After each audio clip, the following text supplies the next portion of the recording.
같이 읽겠습니다. 사도와 장로들이 이 일을 의논하러 모여 많은 변론이 있은 후에 베드로가 일어나 말하되 형제들아 너희도 알거니와 하나님이 이방인들로 내 입에서 복음의 말씀을 들어 믿게 하시려고 오래전부터 너희 가운데서 나를 택하시고 또 마음을 아시는 하나님이 우리에게와 같이 그들에게도 승리를 주어 전하시고 믿음으로 그들의 마음을 깨끗이 하사 그들이나 우리나 차별하지 아니하셨느니라. 그런데 지금 내가 어찌하여 하나님을 시험하여 우리 조상과 우리도 너희 내지 못하던 명예를 제자들의 중에 두려느냐. 그러나 우리는 그들이 우리와 주 예수의 은혜로 구원받는 줄을 믿노라 하니라. 아멘. 오늘 말씀의 제목은요, 하나되게 하옵소서입니다. 하나되게 하옵소서.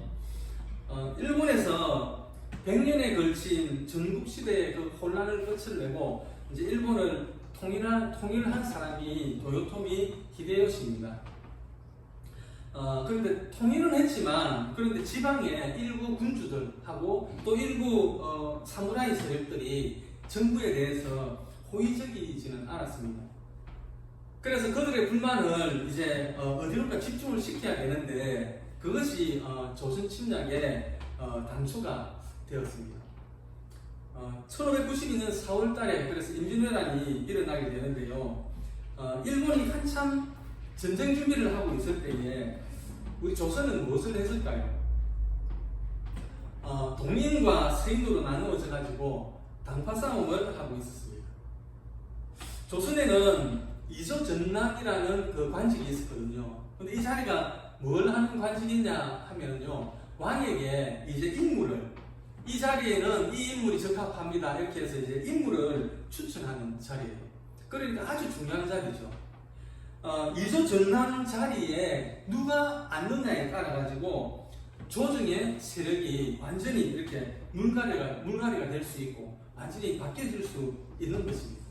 그래서 이 자리를 놓고 김효원이라는 사람과 그리고 심의겸이라는 사람이 경쟁을 하게 되는데요. 김효원이라는 사람은 이 도성을 중심으로 해가지고 동쪽에 살고, 그리고 이 심의겸이라는 사람은 도성을 중심으로 해서 서쪽에 살아가지고 동인과 서인으로 이렇게 나누어지게 된 것입니다. 지금도 우리나라는 물론 그 자그마한 그런 당들도 있지만 지금 큰 당 두 당이 어떻게 보면 우리나라를 이렇게 좌지우지하고 있습니다. 서로가 옳다고 이제 소리를 내고 있는 그런 상황이죠. 모든 나라들이 정치를 다 하고 있습니다. 그런데 우리나라처럼 갈등이 많은 나라가 잘 없는 것 같습니다.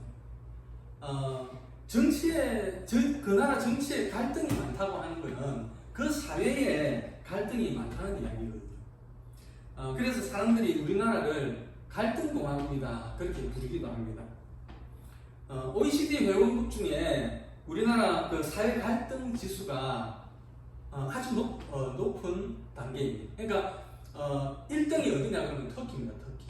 1등이 터키, 항상 터키가 1등을 차지하는데, 근데 우리나라도 만만치가 않죠. 2009년에는 보니까 우리나라가 4등을 했습니다. 34개 나라 중에서 우리나라가 4등을 했습니다. 이거는 낮으면 낮을수록 안 좋은 거거든요.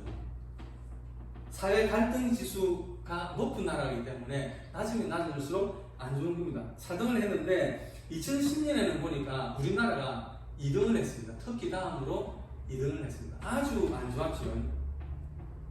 2011년에는 보니까 5등을 했네요. 5등. 터키가 1등, 그리스가 2등, 칠레가 3등, 이탈리아가 4등, 그 다음에 우리나라가 5등을 했습니다. 예. 그런데요, 이렇게 사회 갈등 지수가 높으면 그러면 문제를 빨리 파악을 하고 관리를 해가지고 이 사회 갈등 지수를 낮추는 데 집중을 해야 되는데, 그런데 그것을 관리하는 부분을 들여다보니까 이게 34개 나라 중에서 27위더라는 것이죠.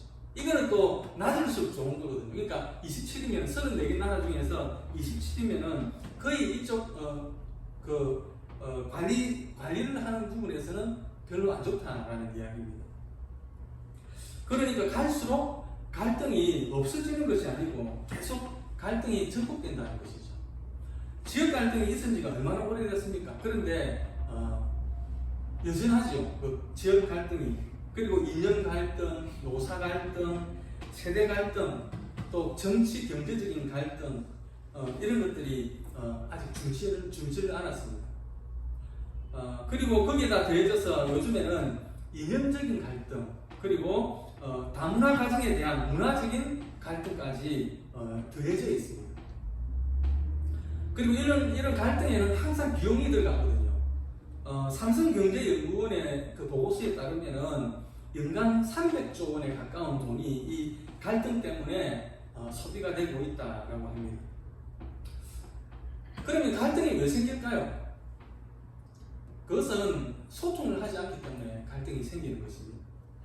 소통이 되지 않으니까 어떻습니까? 상대방의 입장을 모르죠. 상대방의 입장을 모릅니다. 그러니까 한쪽은 계속해서 불만이 쌓이는 것이죠.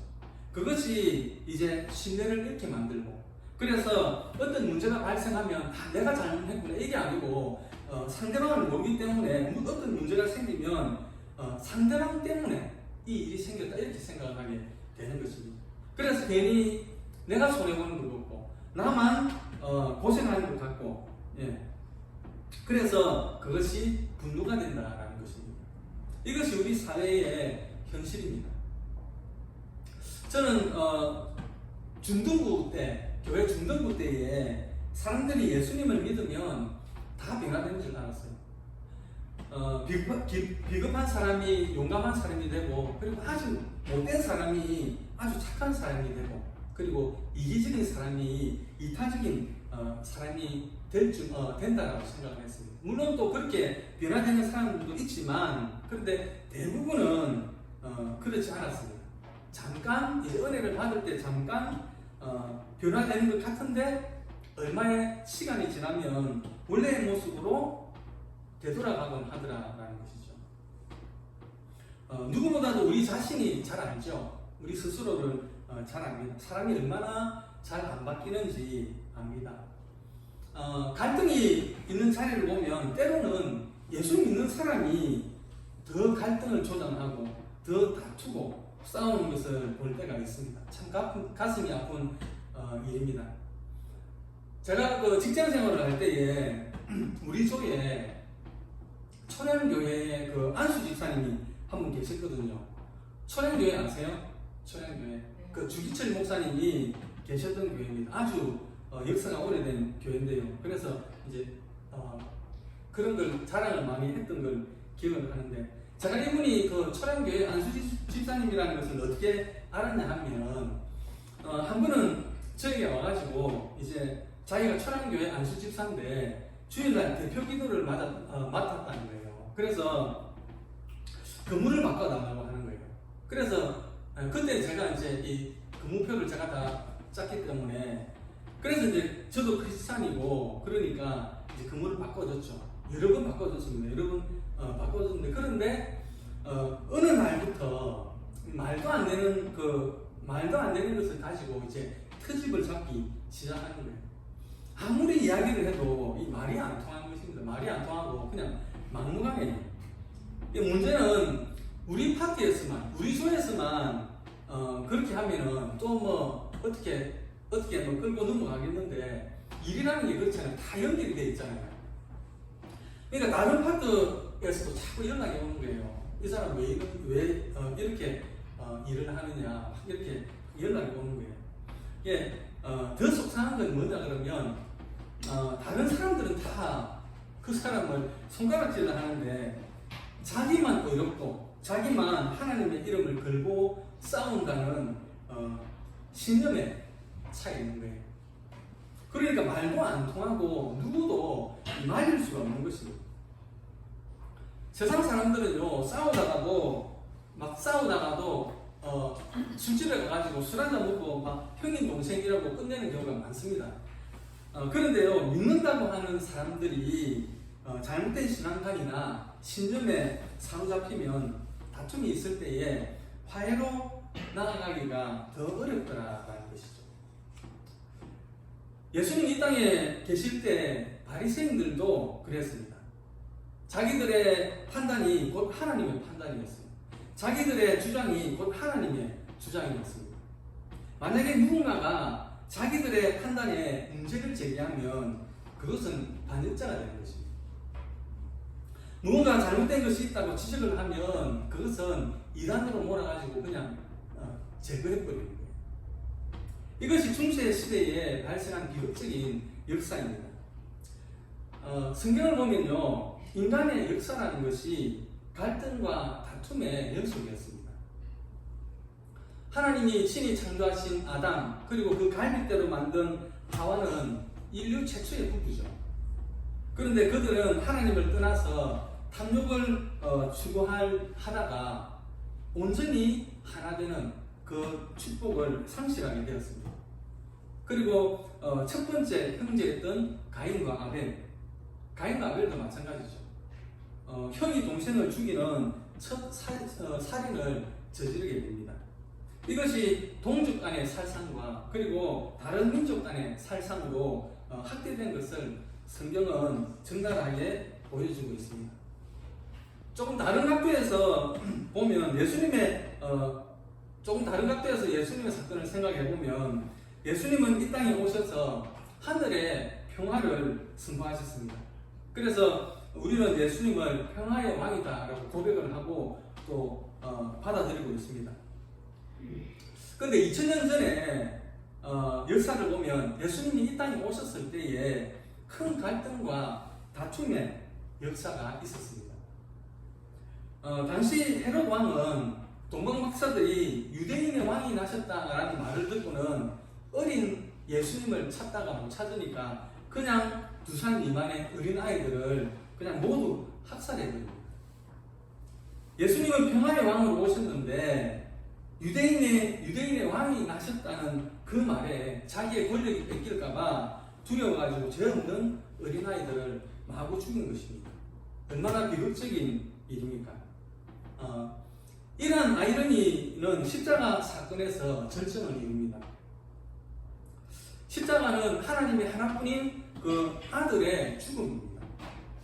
그 속에는 인간의 미움과 분노와 그리고 죄악과 다툼과 전쟁을 일으키는 인간의 욕망, 야욕 이런 것들이 들어있습니다.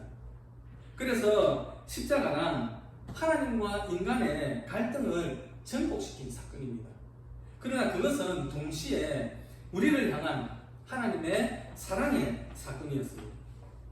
너희들은 나를 버렸지만 나는 너희들을 버리지 않고 예수 그리스도의 십자가 속에서 인간의 모든 죄악과 갈등과 미움 그리고 분노를 수렴하겠다고 하는 하나님의 선언이었습니다.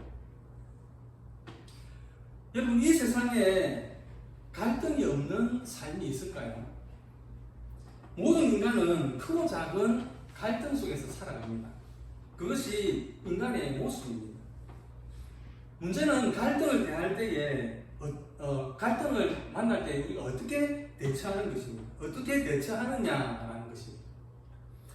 갈등 자체를 싫어하고 무서워해가지고 갈등이 생기면 도망가는 사람들이 있죠. 네. 이런 사람들은 갈등이 있는 자리를 피해서 도망을 갑니다. 근데 조금 전에도 제가 말씀을 드렸죠. 이 세상에는 갈등이 없는 곳이 없다 그랬죠. 예. 또 어떤 사람은 갈등을 경험하면서도 갈등이 없는 것처럼 행동을 합니다. 문제가 많은데 화평한 척 하면서 방치를 하죠. 하지만 이러한 행동은 문제 해결을 지연시킬 뿐입니다. 모르는 척한 갈등은 어느 순간에 폭발해버리게 되는 것입니다. 또 어떤 사람은 갈등이 생기면 공격적인 대응을 합니다. 너 죽고 나 죽자 이렇게 달려드는 사람들이 있습니다. 인간관계의 소중함보다는 무조건 내가 이겨야 된다. 예, 이런 자기 과시가 큰 경우에 그렇습니다. 이런 사람들은 별것 아닌 것을 확대 해석을 해서 상대방을 무너뜨리려고 하고 상대방에게 상처를 주기 위해서 폭언을 일삼게 됩니다. 또 어떤 사람들은 어느 곳에 문제가 있든지 그곳을 뒤지듯이 살펴서 갈등을 싸움으로 몰아갑니다. 그런데요, 놀랍게도 이러한 갈등 속에서 평화를 만들어가는 사람들도 있습니다. 때로는 갈등의 이유에 대해서 터놓고 이야기를 하고, 때로는 논쟁하면서 하나님의 뜻이 어디에 있는지를 확인합니다. 그래서 갈등을 넘어서 또 하나의 방향을 제시하고 비전을 제시하게 되는 것입니다. 안디옥 교회와 예루살렘 교회 사이에 갈등이 있었습니다. 오늘 본문 말씀의 배경이 되는데요. 초대교회의 새로운 역사를 만들어낸 지도자들의 회의입니다. 예루살렘 교회에서 안디옥 교회의 지도자들과 그리고 예루살렘 교회의 지도자들이 만났습니다. 두 교회는 모두가 성령으로 충만한 교회이죠. 또 지도자들도 성령으로 뛰어난 영적인 지도자들이었습니다. 하지만 두 교회는 차이점이 있었습니다. 안디옥 교회는 예루살렘 교회에서 핍박을 받던 그 헬라 말을 할 줄 아는 사람들이 도망을 가가지고 세운 교회가 안디옥 교회입니다. 이 교회 중심 인물은 바울하고 바나바죠. 그들은 이방 선교에 대한 꿈을 가지고 안디옥 교회를 세웠습니다. 예수 그리스도를 믿기만 하면 하나님의 은혜로 구원을 받는다라는 것이 이 교회의 핵심 교리입니다. 그들은 이 믿음을 가지고 온 세계를 향해서 복음을 전했습니다. 그런데 예루살렘 교회는 히브리파 정통 유대인들이지만 예수님을 믿는 사람들이 모인 교회입니다. 중심 인물로는 베드로하고 그리고 예수님의 동생 야고보가 있었습니다. 그런데 이들은 보수적인 신앙을 가지고 있었습니다. 예수님을 믿어야 구원을 받는 것은 맞지만, 그러나 우리가 유대인이기 때문에 할례도 받아야 되고, 그리고 유대 율법을 지키는 믿음의 행위를 갖추어야 된다라고 강조를 했습니다. 이러한 차이로 인해서 결국 두 교회는 충돌을 하게 됩니다. 복음에 대한 입장이 서로 달랐던 것입니다. 예루살렘 교회는 안디옥 교회를 비판을 하고, 그리고 안디옥 교회는 예루살렘 교회를 비판을 했습니다. 그래서 두 교회의 그 영적 지도자들이 모이게 된 것입니다. 논의의 핵심은 이것입니다. 무엇을 통해서 구원을 받느냐, 그리고 어떻게 하면 예루살렘 교회와 안디옥 교회가 하나가 될 수 있느냐, 이거였습니다. 15장, 사도행전 15장 2절 말씀 한번 볼까요? 2절 말씀 같이 읽어볼까요? 형제들이 이 문제에 대하여 바울과 바나바와 및 그 중에 몇 사람을 예루살렘에 있는 사도와 장로들의 교회로 작정하니라. 예. 바울 및 바나바와 그들 사이에 적지 아니한 다툼과 변론이 일어난지라라고 했습니다. 바울과 및 바나바는 안디옥 교회의 지도자죠. 그리고 여기서 그들이라고 하는 것은 베드로와 예수님의 동생이었던 그 야고보를 중심으로 한 예루살렘 교회의 지도자를 말하는 것입니다.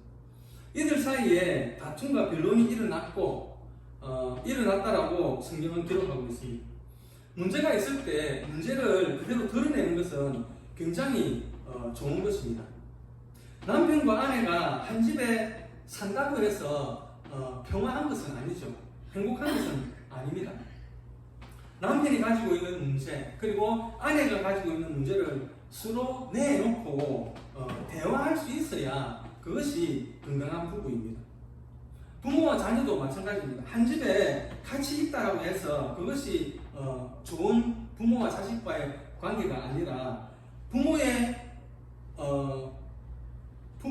생각과 그리고 자녀의 그 생각을 서로 끄집어내놓고 그 서로를 안아줄 수 있는 그 관계가 복된 가정이다 하는 것입니다.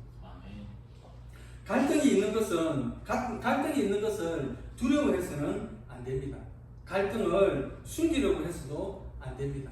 우리가 가지고 있는 갈등의 문제점이 무엇인지 깨닫고 해결하기 위해서 우리가 노력을 해야 되겠습니다. 두 교회는 그리스도 안에서 하나가 되기로 선언을 합니다. 예루살렘 교회와 안디옥 교회는 모두 기도와 말씀이 있는 교회였고 또 성령이 충만한 교회였습니다. 그러나 둘 사이에는 입장 차이가 있었습니다. 입장 차이는 당연히 있을 수 있습니다. 어떻게 다른 사람이 나와 똑같은 생각을 할 수 있겠습니까? 또 모두가 똑같은 사람만 존재를 한다면 무슨 재미가 있겠습니까? 나와 얼굴이 다르고 나이도 다르고 그리고 생각이 다르고 삶의 환경이 다른 사람들이 함께 모이는 가운데 서로 간에 공통점을 찾고 그리고 차이점을 존중할 수 있는 관계가 건전하고 복된 관계입니다. 6절 7절 말씀 한번 볼까요? 6절 7절 말씀 한번 보겠습니다.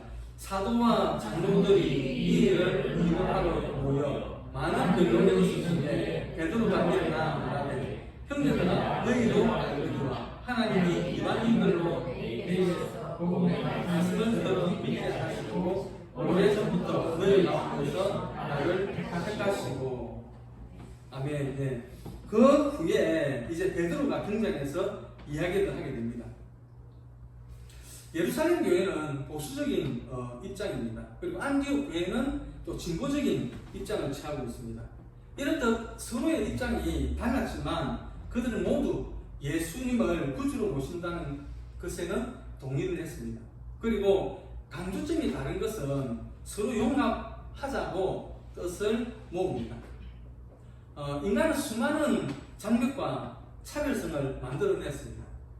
그러나 오늘 본문에 나오는 두 교회는 서로가 다르다는 것을 인정하고 그 다름을 차별하지 않고 예수 그리스도를 믿는 복음 안에서 서로를 끌어안았습니다. 9절 말씀인데요. 9절 말씀 같이 읽겠습니다. 믿음으로 그들의 마음을 깨끗이 하사 참다시 아멘하셨느니라. 입장은 다르지만 믿음이 같기 때문에 차별하지 않은 것입니다. 그런데 믿음이 다른 경우는 이야기가 다릅니다. 우리는 믿음이 다른 것을 이단이라고 합니다. 이단의 특징이 있죠. 본래 교회 주인은 누굽니까? 교회 주인은 예수 그리스도입니다.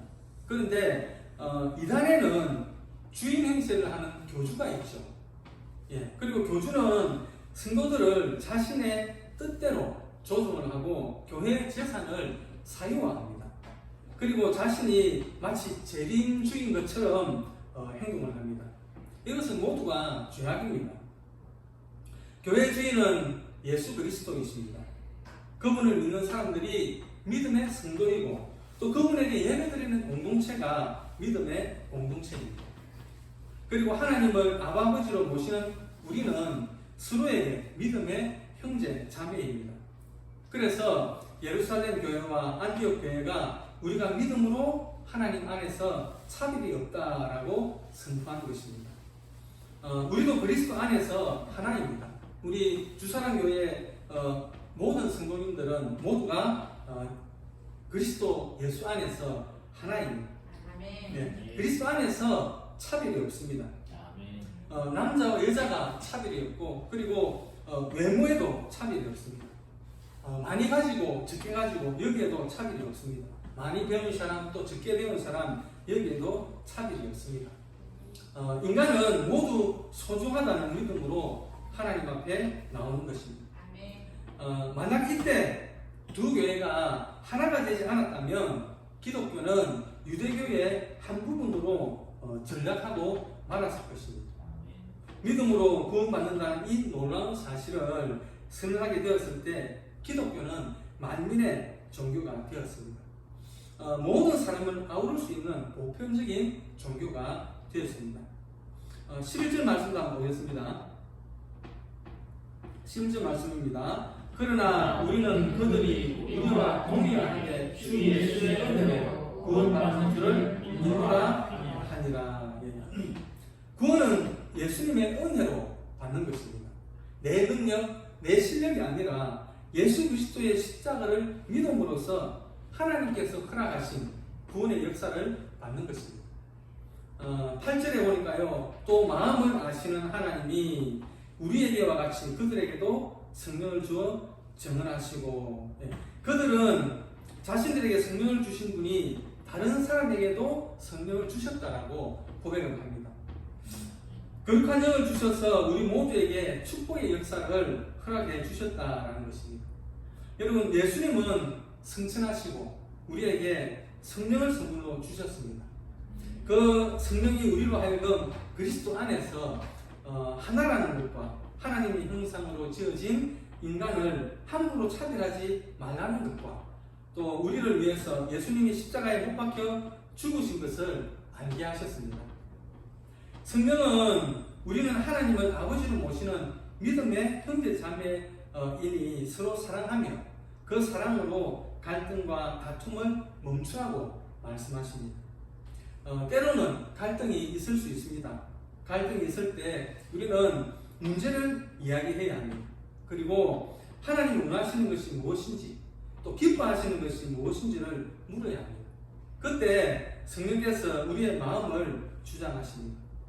우리가 가정에서부터 하나 되게 하시는 성령의 역사를 가슴에 품고 나아가기를 소망합니다. 네. 그래서 갈등이 넘치는 세상 속에서 하나님의 사랑과 화해의 역사를 만들어가는 복된 성도님들이 다 되시기를 주님의 이름으로 축복합니다. 네. 아멘.